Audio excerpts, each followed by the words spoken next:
start again. It's a rich thing.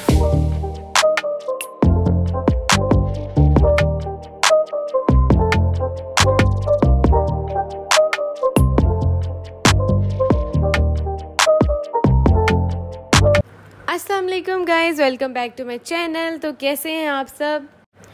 आप लोगों ने देख लिया होगा कि आज हम लोग क्या बनाने लगे हैं। तो आए चलते हैं, हम लोग बनाते हैं रोस्ट भी कह सकते हैं, ब्रोस्ट भी कह सकते हैं, कुछ भी कह सकते हैं, क्योंकि हर किसी ने न्यू नेम रखे हैं। तो सबसे पहले आप लोगों ने क्या कर लेना है, चिकन ले लेना है। चिकन लेने के बाद आप लोगों ने क्या करना है जी, उसके अंदर ऐड कर देना है पेपरिका पाउडर, और उसके बाद आप लोगों ने रेड चिली ऐड कर देनी है, रेड चिली फ्लेक्स ऐड कर देने हैं, मस्टर्ड पेस्ट ऐड करनी है, सूखा धनिया जो होता है वो ऐड करना है। वो मुझे बहुत ज़्यादा पसंद है, इसलिए आप लोग भी ऐड कर लिया करें। मैं तो हर चीज़ में इसको ऐड कर देती हूँ। उसके बाद ये आप लोगों ने क्या करना है कि इसके अंदर सोया सॉस ऐड कर देनी है, और उसके बाद चिली सॉस भी आप लोगों ने इसमें ऐड करनी है। एंड देन उसके बाद आप लोगों ने क्या करना है कि ओरिगेनो अगर आपके पास अवेलेबल है तो ऐड कर दीजिएगा, अगर नहीं है तो कोई मसला नहीं है, ऑप्शनल होता है। मुझे बहुत ज़्यादा पसंद है इसलिए मैं हर चीज़ में ऐड कर देती हूँ। रेड चिली फ्लेक्स इसमें ऐड करने हैं, और उसके बाद आप लोगों ने इसके अंदर जो नमक है, नमक आप लोगों ने अपनी मर्ज़ी का ऐड करना है। कहते हैं ना हस्ब ज़रूरत ऐड करना है, तो आप लोगों ने अपनी मर्ज़ी का ही ऐड करना है। मैं भी नमक जो है ना किसी भी चीज़ में मामा से डलवाती हूँ, क्योंकि मुझे नमक का हिसाब बिल्कुल भी नहीं रहता है। उसके बाद जी चिकन की मैरिनेशन हो गई है, इसको अच्छे से मिक्स कर लेना है, और उसके बाद आप लोगों ने 3 या 4 घंटे के लिए फ्रिज में रख देना है। अगर तो आप ऐसे चिकन को ओवरनाइट रखता है ना, तो बहुत ज़्यादा मज़े की चीज़ें बनती हैं। चिकन को फ्रिज में रखने के बाद मैंने इसकी कोटिंग तैयार कर ली। सबसे पहले मैंने मैदा लिया है, उसके अंदर पानी ऐड किया है, और फिर मैंने रेड चिली फ्लेक्स ऐड किए, रेड चिली ऐड किया, नमक ऐड किया, एंड दैट्स इट। उसके बाद जी आप लोगों ने क्या करना है कि इसकी ड्राई कोटिंग जब रेडी करनी है, तो सबसे पहले मैदा ले लेना है, उसके अंदर आप लोगों ने रेड चिलीज़ डालनी है और सॉल्ट ऐड कर देना है, salt according to your taste. उसके बाद जी हम लोगों ने पोटैटोज़ लेने हैं, पोटैटोज़ को फिंगर शेप में कट कर लेना है, और उसकी हम लोगों ने बना लेनी है फ्राइज़, क्योंकि फ़्राइज़ तो बहुत ज़्यादा इंपॉर्टेंट होती है। मेरा बस चलो मैं तो रोज़ ही फ्राइज़ बनाना शुरू कर दूँ, बिकॉज आई लव फ्राइज़। उसके बाद जी आप लोगों ने क्या करना है कि फ्रिज से निकाल लेना है अपने मैरिनेटेड चिकन को, और उसके ऊपर ड्राई और जो हमारी वेट कोटिंग थी वो हम लोगों ने लगा देनी है। लगा के बिल्कुल इस तरह की शेप आ जाएगी, और फ्राई होने के बाद ये कुछ इस तरह के लग रहे थे। उसके बाद जल्दी से चलते हुए नेक्स्ट रेसिपी की तरफ, हम लोग बनाने लगे थे ब्राउनीज़। तो मैंने कहा आप लोगों के साथ भी शेयर कर दूँ। सबसे पहले मैंने क्या किया है कि 3 एग्स लिए हैं। उसके बाद ये चोको ब्लिस की मैंने चॉकलेट ली थी, क्योंकि न्यूटेला मुझे नहीं मिल रहा था। चोको चिप भी ले आई थी। बेकिंग पाउडर, कोको पाउडर आपको पता है आप लोगों ने लेना होता है, हमेशा डलता है हर चीज़ों में बेकिंग की। उसके बाद जी करना ये है कि आप लोगों ने एक बड़ा सारा बाउल ले लेना है, ठीक है। उसके बाद जो हम लोगों ने 3 एग्स लिए थे, उसके अंदर हम लोगों ने शुगर ऐड करनी है। शुगर जो है ना वो हम लोग फ़ाइन शुगर इस्तेमाल करते हैं, लेकिन मेरे पास नहीं थी, इसीलिए मैंने घर में जो नॉर्मली पड़ी होती है वही ले ली है। उसके बाद मैंने इसको ऐड कर दिया अंडों के अंदर, और फिर मैंने बीटर चलाना शुरू कर दिया। इतना ज़्यादा चलाया कि बहुत ज़्यादा बीटर में चलाती ही गई, क्योंकि बीट करने में बहुत ज़्यादा मज़ा आता है, और इतना फ्लफ़ी टेक्सचर आ रहा था ना एग्स का कि एग्स ही इतना मज़े के लग रहे थे। आप लोगों ने भी बिल्कुल इस तरह, अगर आपके पास ग्राइंडेड शुगर अवेलेबल नहीं है, तो जब आप लोगों ने एग्स को बीट करना है ना, तो उसके ड्यूरिंग ये आप लोगों ने ये करना है कि जो चीनी है वो ऐड कर देनी है, और फिर उसको अच्छे से मिक्स कर लेना है। ये आप लोग देख सकते हैं कितना फ्लफ़ी टेक्सचर आ रहा है। उसके बाद जी हम लोगों ने करना ये है कि इसके अंदर 1 कप मैदा ऐड करना है, लेकिन वो डिपेंड करता है कि आप बीट कैसे कर रहे हैं। 1 कप पूरा भी डाल सकते हैं, आधा आधा करके भी डाल सकते हैं, लेकिन मैं कहती हूँ कि आधा आधा करके बिल्कुल सही रहता है कि हम लोग एक दफ़ा आधा कप डाल के उसको अच्छे से बीट कर लेते हैं, देन फिर आधा कप लेते हैं उसको बीट कर लेते हैं। जिनके पास बीटर अवेलेबल नहीं है वो क्या कर सकते हैं कि स्पैचुला या कोई भी बड़ा सारा चम्मच होता है ना हमारे घर, उसके साथ उसको अच्छे से मिक्स कर लें, लेकिन वो सही से मिक्स नहीं होता। बीटर ही सही रहता है। अगर बीटर नहीं है तो मैंने सुना है कि ग्राइंडर जो होता है जिसमें हम लोग शेक्स बनाते हैं, उसमें भी आप लोग इन चीज़ों को ग्राइंड कर सकते हैं, और बड़ी अच्छी सी ग्राइंड हो जाती हैं। उसके बाद जी थोड़ा सा आप लोगों ने क्या करना है कि बेकिंग पाउडर ऐड कर देना है, और फिर उसको भी अच्छे से बीट करे जाना है। उसके बाद जी इसके अंदर मैंने ऐड किया था ज़ाफ़रानी एसेंस, क्योंकि वनीला एसेंस मेरे घर में अवेलेबल नहीं था। और उस टाइम पे मुझे कोई ला के भी नहीं दे रहा था, इसलिए मैंने क्या किया कि ज़ाफ़रानी एसेंस पड़ा हुआ था वो मैंने इसके अंदर ऐड कर दिया। उसके बाद जी आप लोगों ने क्या करना है कि हाफ़ कप इसके अंदर कोका पाउडर जो है वो ऐड कर देना है और फिर आप लोगों ने फिर इसको बस घुमाते ही रहना है, ठीक है। जैसे सब लोग एक दूसरे की बातों में घुमाते हैं ना, तो आपने भी यही करना है कि अच्छे से सारी चीज़ों को घुमा लेना है। मैंने इसकी वीडियो ऐसे ली है कि घूमता हुआ नज़र आ रहा है।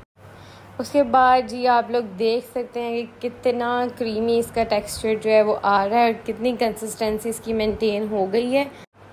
इतना ज़्यादा मज़ा आ रहा था। और इस पॉइंट पे आके आप अपना जो है बैटर उसको चेक भी कर सकते हैं कि इसमें अगर कोई चीज़ कम है, ज़्यादा चीनी कम हो सकती है, तो आप उसके अंदर ऐड करके तो दोबारा मिक्स कर सकते हैं बैटर को।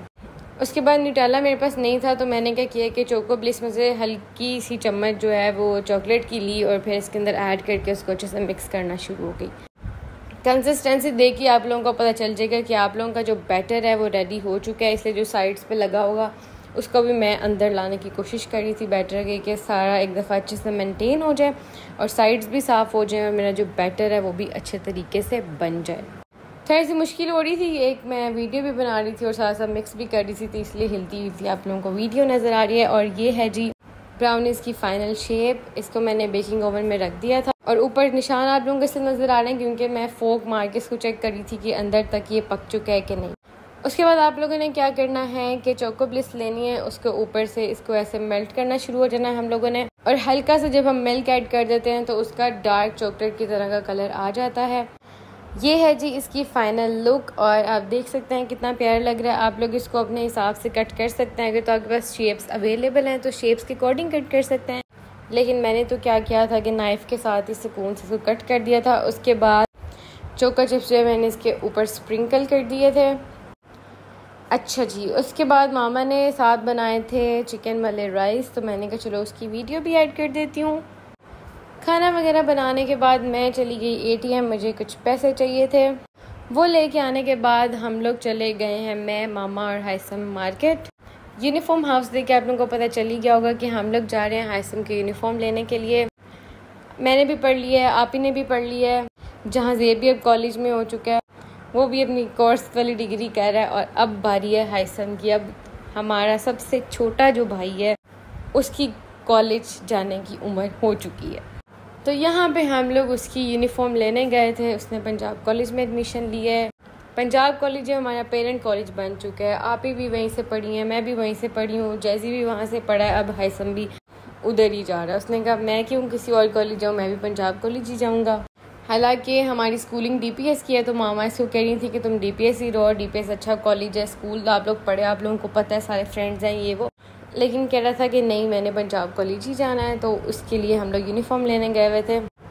ये इसको हम लोग कह रहे थे कि पहन के देख ले, फिर इसको मसले होते हैं कि मेरी यहाँ से तंग है, पूरी नहीं है। मैं कहती हूँ कि लड़कियाँ इतने नखरे नहीं करती जितना मेरा छोटा भाई नखरे करता है, क्योंकि Haisam is king of our house, क्योंकि सबसे ज़्यादा छोटा है इसीलिए उसी की मानी जाती है। अगर वो इस पॉइंट पे कहते ना कि मुझे इस वाली शॉप से नहीं लेनी, ये हम लोग आए थे ताहिर शॉपिंग सेंटर पे, तो हमें किसी और शॉपिंग सेंटर पे जाना पड़ना था, क्योंकि इसकी ही बात मानी जाती है सबसे ज़्यादा घर में। अब इसकी जो है पैंट का साइज़ नहीं मिल रहा था, तो वो कह रहे थे कि हम लोग इसको स्टिच दोबारा करके आप लोगों को दे देंगे, तो इसलिए वो अपना नेम लिख रहा था। तो उसके बाद हम लोग चले गए इसके शूज़ लेने के लिए। यहाँ पे डक्स थी, ये मारने वाली डक्स थी, मैं इनकी वजह थोड़ी सी वीडियो बना लेती हूँ। और हम लोग पहले यहाँ इस दुकान पे आए हैं। आई थिंक ये कोई लोकल सी शॉप थी, इसमें सारे ब्रांड्स के थे, सर्विस के भी थे, बाटा के भी थे। उसके बाद जी हम लोग आ गए बाटा की ओरिजिनल शॉप पे, क्योंकि इतनी सारी शॉप्स होती हैं मार्केट में और कोई ओरिजिनल नहीं होती। हम लोग बड़ी मुश्किल से ओरिजिनल शॉप पे पहुँचे हैं, तो वहाँ जाके फिर जी इसको अपने शूज़ पसंद आए हैं। वो पहन के देख रहा था और मुझे कुछ हो रहा था कि अब ये सुबह सुबह जाया करेगा और हम लोग सारे सुकून से सोया करेंगे। तो हम लोग इसको यही कह रहे थे कि अब सिर्फ तुम रह गए हो पढ़ने वाले, तुम ही पढ़ा करो, तुम्हें कैसा लगेगा कि हम सारे सोए होंगे और तुम जाया करोगे। तो उसके काफ़ी मिक्स्ड इमोशन थे अपने कॉलेज को लेके। हर इंसान को ही होते हैं। उसकी शॉपिंग करने के टाइम मुझे अपना कॉलेज का जो सारा सीन है वो याद आ गया। ज़्यादा इसलिए याद आया कि शॉपकीपर कह रहा था कि आपकी भी यूनिफॉर्म चाहिए। मैं उसको कह रही हूँ कि मैं ग्रेजुएशन कर चुकी हूँ, मैं कहाँ से लग रही हूँ यूनिफॉर्म लेने वाली स्टूडेंट। उसके बाद जी जो लोग भी उकाड़ा रहते हैं उन्हें पता है कि हमारा जो लोकल मार्केट है वहाँ पे ये अंकल के समोसे बहुत ज़्यादा मज़े के, इन्होंने छोटी सी जगह भी बनाई हुई है जहाँ पे समोसे खा सकते हैं बैठ के। लेकिन हम लोग यहाँ बैठ के नहीं खाते क्योंकि एक दफ़ा मैंने इनको बर्तन धोते हुए देख लिया था। वो बर्तन में साबुन नहीं लगा रहा था, वैसे ही पानी डाल के धोई जा रहा था। और मैं तो इन चीज़ों को बड़ा गौर से देखती हूँ, इन चीज़ों पर इतना ज़्यादा फोकस करती हूँ क्योंकि बीइंग अ फूड टेक्नोलॉजिस्ट आपकी हाइजीन बहुत ज़्यादा इंपॉर्टेंट होती है। लेकिन कभी कभी स्ट्रीट फूड खा लेना चाहिए, लेकिन इतना भी नहीं खाना चाहिए कि आप लोग बीमार हो जाएं। इसलिए मैंने सिर्फ लिए थे वहाँ से समोसे और फिर हम लोगों ने पैक करा लिए और घर आके सुकून से बैठ के खाए। So guys, that's all from this day. Stay tuned for next vlogs. Allah Hafiz. Take care of yourselves. Bye bye.